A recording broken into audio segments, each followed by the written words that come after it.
I've traveled to many countries, but honestly, there's one place that completely flipped my perspective on the world.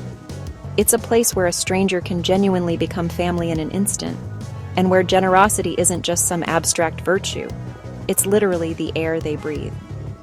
So, what exactly is it about the Philippines that makes its people so incredibly kind and welcoming? We're about to go on a deep dive to uncover just that. Title: A deep dive into the kindness and generosity of the Filipino peoples. This tiny archipelago, a collection of over 7,600 islands, consistently tops global surveys for happiness, and, perhaps even more notably, for generosity. The World Giving Index tells us Filipinos are among the most likely on Earth to help a stranger, donate money, or volunteer their time. Often, they're doing all three. But numbers, as we know, only ever scratch the surface. To really get why, we've got to look beyond the statistics and delve into the fabric of everyday life, where kindness is intricately woven into their language, their meals, and even the way neighbors shout, "Tara, kain," which means, "Come, eat," whenever you walk past. Today, we're going to unpack the ancient spirit of bayanihan, the unwritten rules of utang na loob, the happy chaos of pasalubong, and the quiet, powerful habits that keep generosity alive, even amidst traffic jams, typhoons, and the endless scroll of TikTok feeds.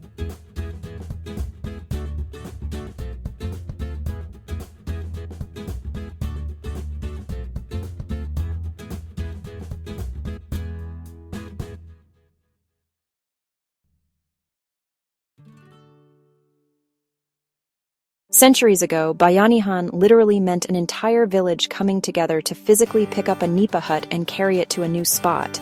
Imagine that. No cranes, just bamboo poles on shoulders and one synchronized yell of collective effort. This incredible feat still happens in a few rural towns, but the core idea has evolved into a national reflex, a deep-seated cultural value of communal unity and cooperation. When Typhoon Rai ripped through Siargao in 2021, locals who had lost their own roofs spent the first night tarping whatever was left of the hospital, just so dialysis patients wouldn't miss treatment. Within 48 hours, donation drop points in Manila, 200 kilometers away, were so swamped that courier shops waived shipping fees just to clear the clutter. That's bayanihan in sneakers and surf shorts, a testament to how Filipinos rally during any crisis, big or small. This spirit has also been seen in larger historical moments, like the peaceful People Power Revolution in 1986, where millions united for a common cause.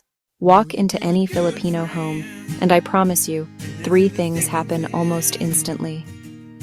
The host pulls out the best chairs, your bag is whisked away to the safest corner, and the fridge door swings open like a game show reveal. It genuinely doesn't matter if dinner is just canned sardines. The guest will always get the single piece of fried milkfish. Linguists call this pakikipagkapwa-tao, which loosely translates to treating the other person as myself, or shared humanity. But kids? They just know it as good manners. This isn't just about being polite.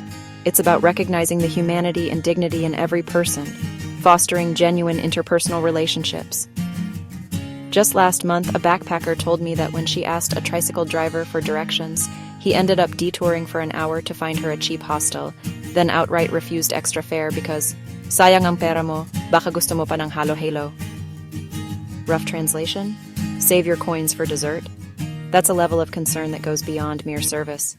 It's a deep-seated empathy. If hospitality is the warm welcome, then pasalubong is the thoughtful goodbye that implicitly promises a return. The word literally means something for when you arrive, but it's so much more than just a souvenir.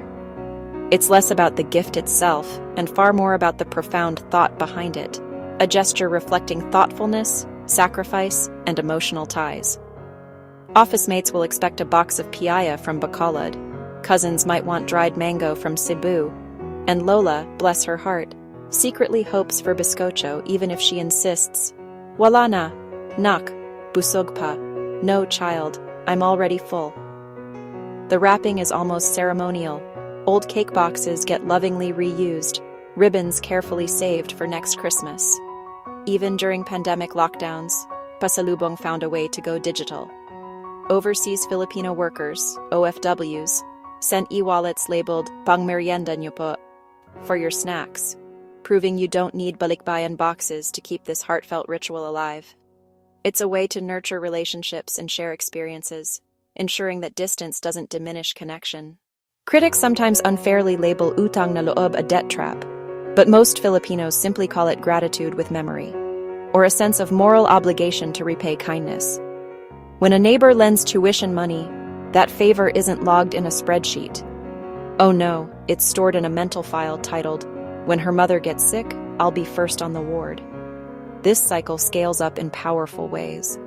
Scholarships funded by someone who once queued for government cheese, or entire barangays, villages, pooling cash so the first local nurse can take her licensing exam in Hong Kong.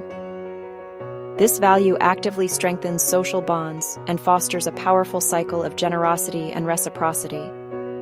The trick, of course, is keeping that delicate balance between genuine pay-it-forward energy and the potential guilt that can, in some cases, sour into resentment. Younger Filipinos are smartly redrawing that line by openly saying, "Pwede bang next month na ako bumawi?" Meaning, "Can I repay next month?" Transforming an old obligation into transparent, collaborative teamwork. Malasakit isn't just empathy. It's empathy translated into sweaty, tangible action. You'll see it in the jeepney driver who pauses mid-route to buy cough syrup for a sick passenger, or the call center agent who spends a lunch break talking a lonely caller through anxiety. Government agencies might even brand projects with the word, but the purest form is often unlabeled, spontaneous, and deeply personal. It's a genuine concern for others' well-being, an active ownership of a problem. After a recent fire in Tondo, residents who had absolutely nothing left themselves set up a communal kitchen using dented pots and rice from the nearest sari-sari store. They fed the firefighters first because, as they put it, they're tired and we still know how to stir lugao. That's malasakit, a selfless concern that drives collective action, especially in times of disaster. The spirit of Bayanihan has truly leapt into the digital age. TikTok challenges can raise 1 million pesos for strangers' hospital bills in under 24 hours. Twitter threads become real-time, map-based spreadsheets coordinating flood rescues. The term might sound a bit clunky, digital Bayanihan, but it genuinely feels like old gossip networks on steroids, amplifying the speed and reach of communal aid. When a senior citizen vendor tragically lost her bamboo basket of vegetables to a motorcycle snatcher, a single Facebook story snowballed into donations, a brand new rolling cart, and even free groceries from competitors who once saw her as sidewalk competition.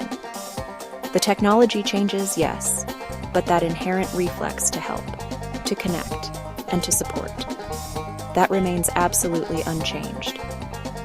These digital platforms allow for faster organization of relief efforts and broader crowdfunding, showing how Filipino values thrive online. Have you ever experienced Filipino kindness firsthand? Maybe a complete stranger paid your fare, or you received a surprise package labeled, "From Manila with love." Don't keep it to yourself. Drop your story in the comments below. We might just feature the most heartwarming ones in a future community post. Kindness, let's be real, gets a whole lot harder when resources are scarce. Yet, the Philippines keeps scoring remarkably high on generosity indexes, despite average wages that might look like daily coffee money in richer countries. The secret? It's a powerful system of collective buffering. If one cousin lands a seafaring contract, 10 relatives often get a small monthly allowance. If a sari-sari store earns extra during fiesta, credit tabs magically extend until the next paycheck. This safety net isn't foolproof, of course. Poverty still bites hard, but it cushions shocks enough to keep people from sliding into total despair. More importantly, it keeps that giving spirit vibrantly alive, even when individual wallets are thin. This deep-rooted resilience, often forged through a history of challenges, is heavily intertwined with strong family connections and a shared sense of community. Even generosity, for all its beauty, can cast shadows. Overhelping can sometimes foster toxic dependency. Utang na loob, as we touched on, can occasionally pressure people into voting for corrupt patrons. In disaster zones, well-meaning donations sometimes pile up as landfill mountains of unusable clothes, creating more problems than they solve. The fix isn't less kindness. It's about finding smarter channels and more sustainable ways to give. Local women's groups are now publishing detailed needs lists before donation drives. Young professionals are organizing giving circles that pool funds for sustainable projects like school libraries or reef-safe fishing gear. The culture, ever evolving, is self-correcting, learning to articulate needs more clearly, effectively saying, "Enough canned sardines, please send funds for roofing sheets." This cultural evolution represents a thoughtful reinterpretation of traditional values, balancing communal responsibility with practical, impactful aid. If this deep dive made you rethink generosity, please hit share so one more person can see that kindness truly scales, from Nipa hut lifts to crowdfunding apps. And if you haven't yet, make sure you subscribe for more stories that travel beneath the surface of everyday life. From the ancient Bayanihan house lifts to the thoughtful pasalubong souvenirs, from unwritten debts of gratitude to the instant impact of TikTok tip jars, Filipino kindness isn't some dusty leftover tradition. It's a dynamic, living operating system, constantly updated and refined by each new generation. It thrives precisely because it's decentralized. There's no single charity, no CEO of generosity, just millions of everyday calculations that all seem to ask, if I were in their shoes, what would I hope someone would do for me?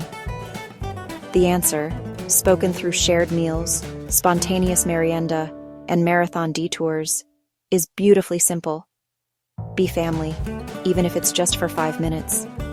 That powerful, instinctive reflex, multiplied across islands and diaspora communities worldwide, is exactly why the Philippines keeps gifting the world a blueprint for radical, unconditional hospitality.